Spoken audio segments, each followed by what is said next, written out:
দেখো তো ভাইয়া বোরকাগুলো কিরকম হয়।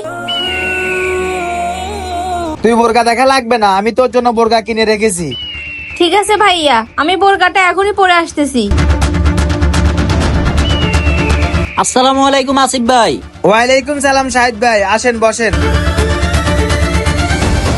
আগামী মাসের 10 তারিখে আমার ছোট বোনের বিবাহ। আপনি আপনার ফ্যামিলির সবাইকে নিয়ে আমার বাড়িতে অবশ্যই আসবেন। আচ্ছা ঠিক আছে, আমি আমার ফুল ফ্যামিলি নিয়ে তোমার ছোট বোনের বিয়েতে অবশ্যই যাব। দেখো তো ভাইয়া আমাকে কিরকম লাগতেছে। আরে আসিফ ভাই, তোমার বোনকে এখন থেকে পর্দা করে দিছো, ওর তো স্টাইল নষ্ট হয়ে যাবে। আরে শাহিদ ভাই বোরকা। দাঁড়ান ভাই, তাকে আমি বুঝেতেছি।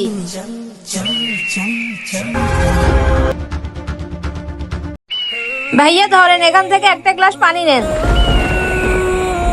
ভাইয়া আপনি এই গ্লাসটা কেন নিছেন? আরে এই পানির গ্লাস তো ঢাকা ছিল না, এটার ভিতরের ময়লা পড়ে নষ্ট হয়ে গেছে, তাই আমি ঢাকাটা নিছি। ভাইয়া আমি যদি বোরকা পরি তাহলে খারাপ লোকগুলো খারাপ নজরে দেখতে পারবে না। আরে এত অল্প বয়সে কিসের পর্দা? আমি যদি পর্দা না করি তাহলে আমার ভাইকে জাহান্নামে জ্বালাবে, আর যারা আমাকে খারাপ নজরে দেখে তাদেরকে আল্লাহ জাহান্নামে জ্বালাবে। কার কার বোন আছে কমেন্ট বক্সে বলে যান।